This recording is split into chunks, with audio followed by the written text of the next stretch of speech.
네, 지난주 뉴스룸에선 맥도날드 햄버거 사건을 둘러싼 각종 의혹들을 보도해드렸습니다. 당시 검찰은 맥도날드 측의 허위 보고와 공무원의 봐주기 정황을 포착하고도 이들에게 무혐의 처분을 내렸습니다. 보도 이후에 파장이 커지고 있습니다. 어제 시민단체가 맥도날드가 아닌 국가가 배상하라면서 정부를 상대로 손해배상을 청구했습니다. 오늘 국회에 출석한 박상기 법무부 장관은 재수사를 요구하는 목소리에 그렇게 하겠다고 답했습니다.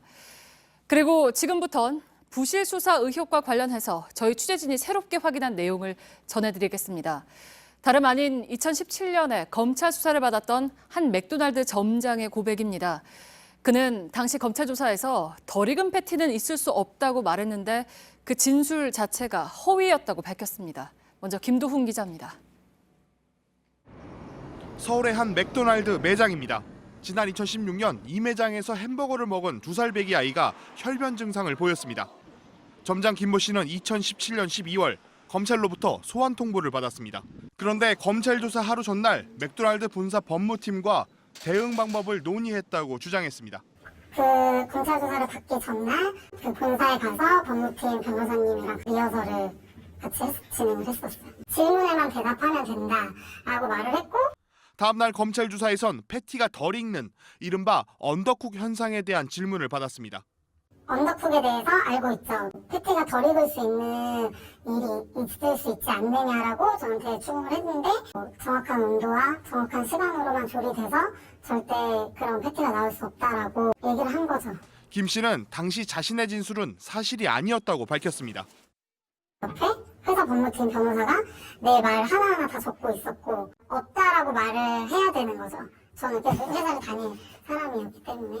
패티 굽는 기계를 정상으로 작동시킬 때도 일부 패티가 설 익는 경우를 수차례 목격했다는 겁니다.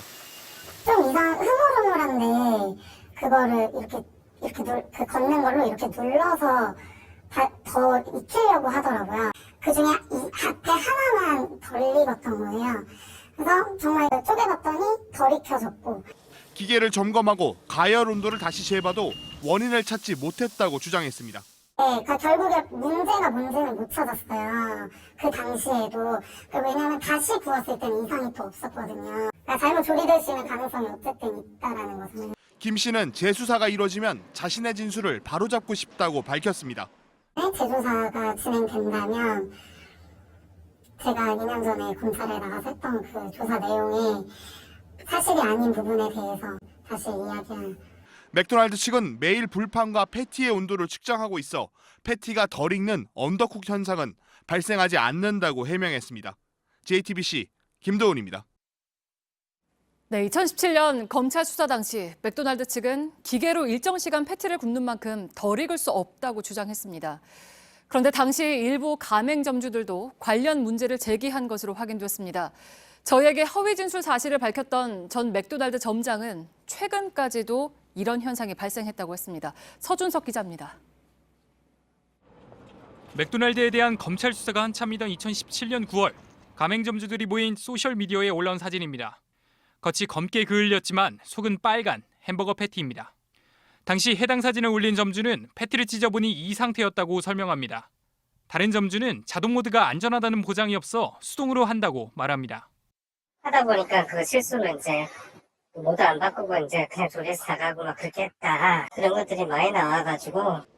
관련 내용을 본사에 보고했지만 오히려 해당 지점에 책임으로 돌렸다는 겁니다. 그릴판 기계 청소가 이제 문제라서 기계가 오작동이 됐다. 뭐 그런 식으로만 이제 얘기를 한. 최근까지도 패티가 덜 익는 현상이 일어났다는 의혹이 제기됩니다. 지난 2월 19일 서울의 한 맥도날드 매장 확인서입니다.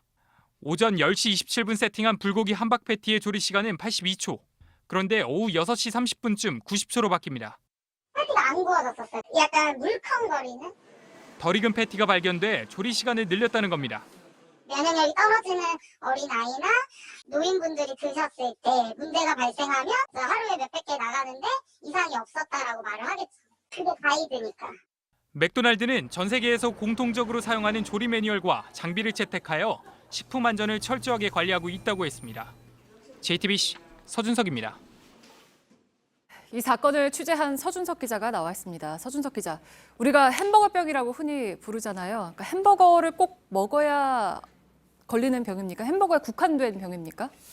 이 병의 정식 명칭은 용혈성 요독증후군입니다. 신장이 제 기능을 못해서 독소를 걸러내지 못해 체내에 독소가 쌓이게 되는 증상입니다. 네. 일반적으로 알려진 것과는 달리 오염된 우유나 채소를 먹더라도 이 병에 걸리게 돼 있습니다. 1982년 미국에서 설익은 패티를 먹고 이 병에 걸렸다는 주장이 있었는데 그 이후 햄버거병으로 불리기 시작됐습니다. 네. 지난 2017년 맥도날드 햄버거를 먹고 건강에 이상이 있다며 단체 고소한 5명 중 2명도 이 용혈성 요독증후군에 진단을 받았습니다. 네. 근데 당시 한국 맥도날드 측은 이 병이 맥도날드하고 직접적인 관련이 없다라고 주장을 했잖아요. 네, 그렇습니다. 그리고 그 입장은 지금도 마찬가지입니다. 네. 지금 보고 계시는 화면은 지난주 저희 보도 이후 맥도날드가 직원들에게 보낸 이메일입니다. 네. 이 이메일 안에도 반박의 내용들이 포함되어 있습니다. 네. 구체적으로 어떤 내용입니까? 우선 저희가 오염 우려를 제기했던 패티는 쇠고기 패티고 네. 피해 가족인 최현주 씨 자녀는 돼지고기 패티를 먹었다는 겁니다. 때문에 최현주 씨 가족이 먹은 패티는 발병과 직접적인 인과관계가 없다는 게 맥도날드의 주장입니다. 네. 그런데 당시 맥도날드의 패티를 납품했던 맥키코리아 측은 소고기 패티와 돼지고기 패티를 같은 라인에서 생산했습니다. 교차 오염이 우려되는 대목입니다. 그럼에도 불구하고 맥키코리아는 이 돼지고기 패티에 대해서 검사를 실시하지 않았습니다. 네. 질병관리본부는 지난 2017년 돼지고기 패티를 먹더라도 용혈성 요독증후군이 걸릴 수 있다고 밝혔습니다. 네. 또 다른 반박도 있었죠?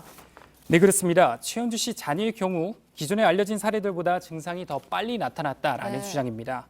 통상 햄버거병을 먹고 이틀 정도 지나야 증상이 나타나는 데에 비해 최현주 씨 자녀의 경우 당일 저녁에 나타났다라는 게 맥도날드의 주장입니다. 최 씨가 가족과 함께 햄버거를 먹은 시점은 2016년 9월 25일입니다. 아이가 당일 저녁에 배가 아팠던 것은 맞지만 실제 의심 증상인 혈변을 본 시점은 9월 27일입니다. 네. 일반적으로 알려진 잠복기 2일과 맞습니다.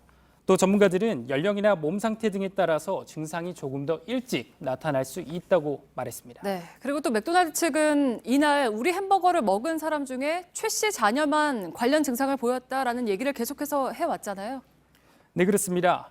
당시 최 씨 자녀가 먹었던 불고기 버거는 당일 그리고 그 매장에서 300개가 넘게 팔렸습니다. 네. 그러니까 왜 다른 사람들은 문제가 없었느냐라는 게 맥도날드의 주장입니다. 이 부분 전문가의 말을 들어보겠습니다. 절단 발명하지 않았다고 해서 이게 그 패티에 의한 것이 아니라고 말하기도 좀 어렵거든요. 왜냐하면 그거를 먹은 사람의 상태라든지 연령이라든지 또 면역 상태 이런 거에 따라서 발병 여부가 달라질 수 있기 때문에요. 실제 오염된 패티를 먹어도 관련 증상이 나타나지 않을 수 있습니다. 그리고 저희가 보도했듯이 맥도날드 측은 오염 우려가 제기된 패티를 그 이후에도 지속적으로 판매해 왔습니다. 네. 이에 대한 책임을 묻는 재수사도 필요해 보입니다. 네. 서준석 기자였습니다.